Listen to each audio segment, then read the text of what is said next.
We are harvesting citrus. We're harvesting today lemons and grapefruit and Seville orange. Working with UN refugees from Africa, Asia, the Middle East, and Latin America.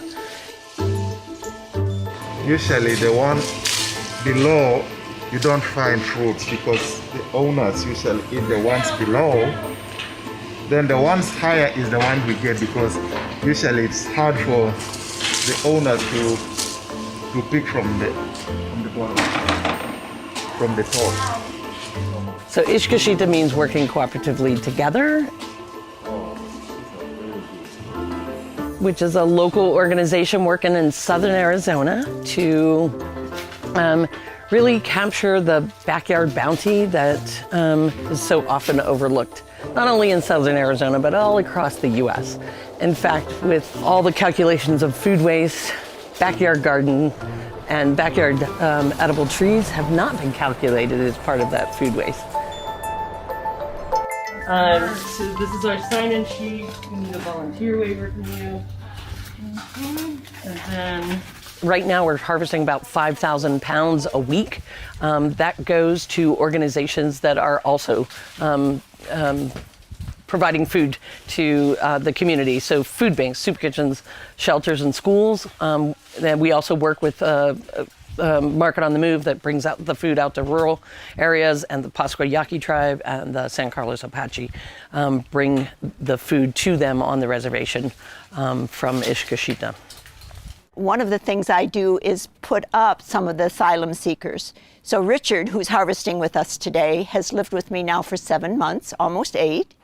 Richard started harvesting with us before he'd even been here for 24 hours. He's the 3rd asylum seeker from Africa that has lived with me. I've been reading the politics and learning the politics of Uganda since Richard's been with me, and the situation there is devastating. He's a Baptist minister and was under threat of his life. He is so thankful to be here, even though his wife and 4 kids are still in Uganda.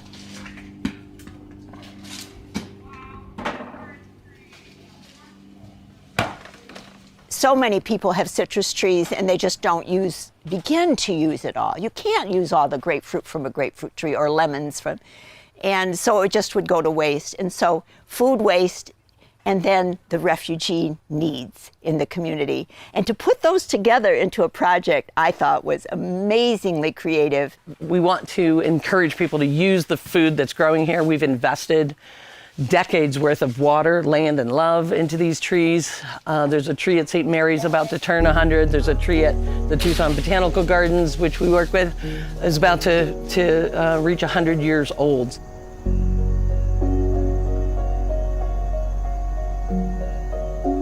I absolutely want to hug every tree I see. You do? Absolutely.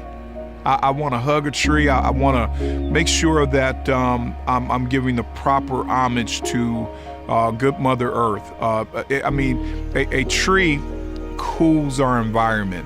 Her roots and her fingers reach deep into the earth and pulls all of those nutrients into those fruits and vegetables. So it's not just sustenance, but it's also nourishment and nutrients coming back into our body. And we keep repeating this cyclical process with planting. Spaces of Opportunity, it's a vacant lot that has been turned into a space that can speak to our different avenues and our different interests, whether it's from a supply chain business perspective, or whether it's from a I need to get healthier perspective, or from an environmental, this is cool because it's a cooler place. It's literally more trees and more plants and more oxygen in the air. So it's an environmentally better place.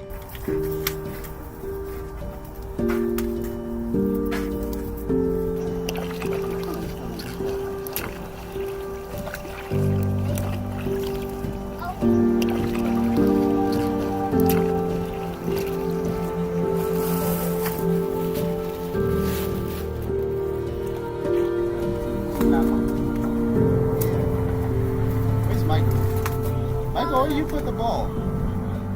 It's Latin, it's folks from Iraq, it's folks from Africa, it's folks from the hyper-local community. That's Spaces.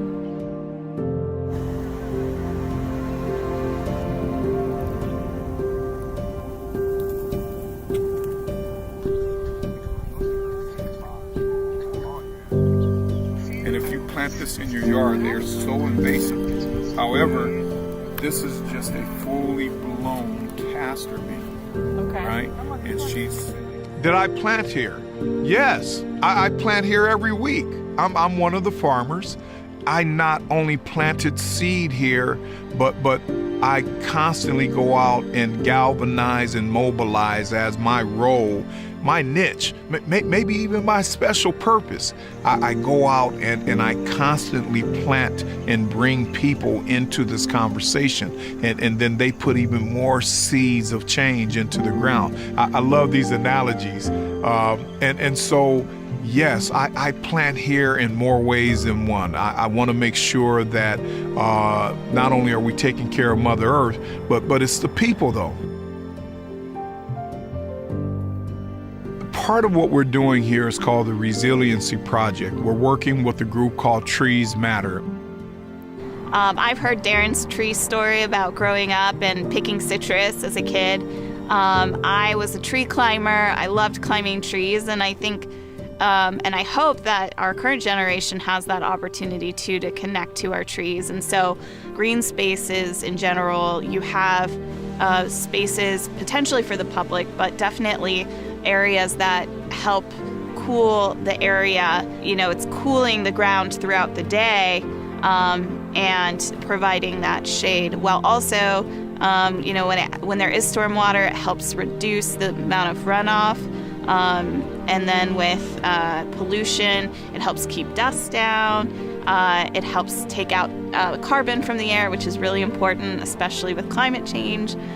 So the more trees that we can plant, the more that carbon gets absorbed and brought back as oxygen. Lots of our kids that we plant with love to talk about that cycle. So there's just so many amazing benefits. And then if you're, you know, someone that's thinking about property values or the economy, there's a lot of studies that show that it increases property value. And then with mental health, there's a great deal of benefits that trees provide, from reducing anxiety to calming people. And that's something we all need right now.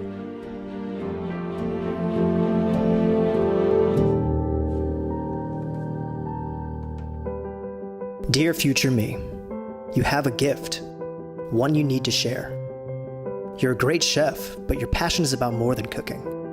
It's about life, nourishing it, sustaining it, working with real ingredients grown in a way that takes care of our natural environments. So go get that sustainable foods degree you've been thinking about, because it's time. It's time to really get cooking. Love, me.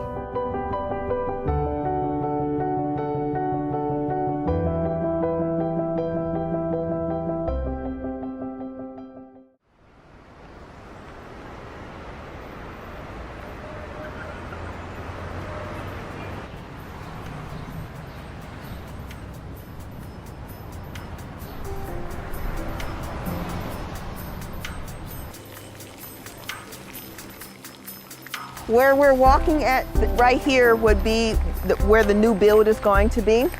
And so this is our center garden right here, where we have some of the cacti, and we have some kumquats over there, and then we have some natural growing aromath growing,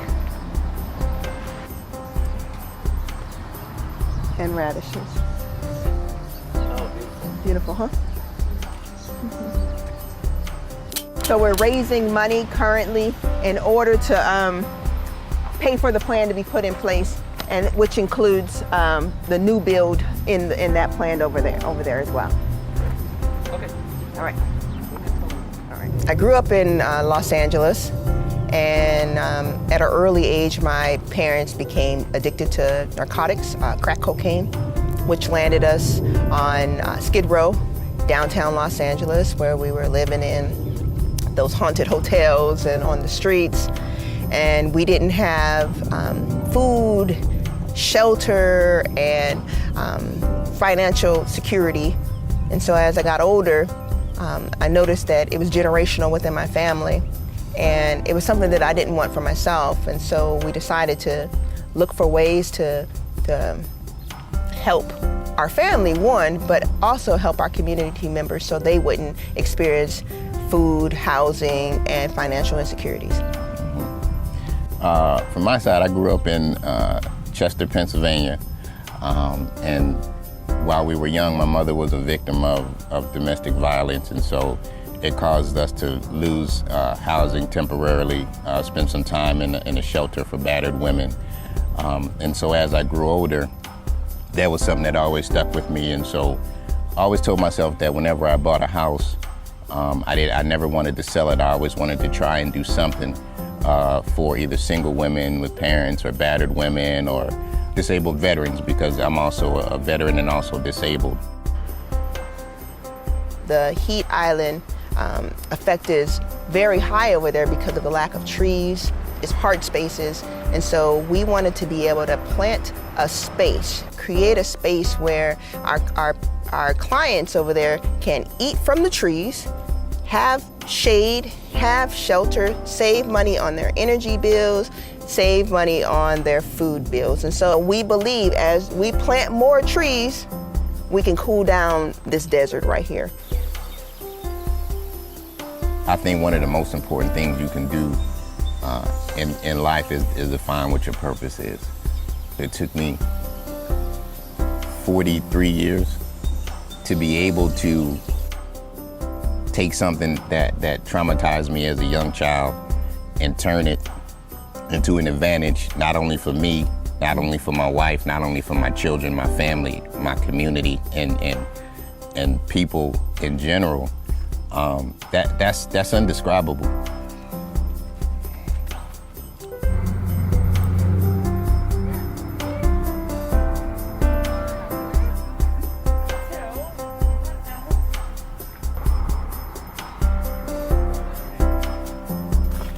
Grapefruit, but we also do pomelos. This year we've harvested more pomelos than any year previous to this. Tangelos, tangerines, limequats, kumquats. Calamundins is our biggest marmalade seller. We make a whole line of Justice jams that are available through our ISCA shop on our website. Curds to relish to marmalades to jellies, all of which through learning about these foodways from the Middle East to Africa, we learn how to use different parts of the plants that grow here, and we're always redefining what is a food resource through this multicultural lens. And again, trying to encourage people to recognize what food resources are here and how to use them. What I would recommend is that people from other communities besides the Pima County or in Tucson area look at doing the same thing, is to set up a program, a volunteer program, and so many of us who volunteer are retirees, that harvests the fruit that goes unused and then distributes it to many of the programs. Most communities have some sort of a food bank or a food kitchen or food, a lot of churches have food pantries, and to distribute the food that way.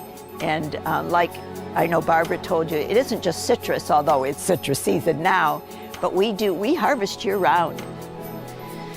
Well, I think we have seen that when people ask for things from their policymakers and their politicians, you can bring them here and show them what this looks like. If you have an HOA or you're in your neighborhood, you can start a tree planting event maybe annually. I've done that in my neighborhood. You can always reach out to us at treesmatter.org. The average person needs to realize, man, that the average person is actually me and it's actually you. That's who the average person is in this narrative. There's no such thing as a prototypical way of doing this. My way versus your way or the highway.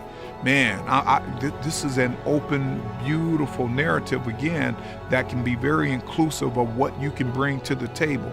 So I would like to say to the average person out there just listening to this, bring it. bring it. It's a great way that you can infuse some of the beautiful ways that you're able to be an asset to building your community, and it would be widely accepted from A to Z. Just like the things that we put in the ground and we water and we fertilize and we cultivate and we take care of, this is that plant, this is that tree for us that we're watering. And I can't wait to see it in full bloom and full blossom, just providing shade and cover and stability to those that need it the most. I can't follow that up. I can't follow that. Oh my God. Make me want to jump over and give you a kiss. I'm sorry.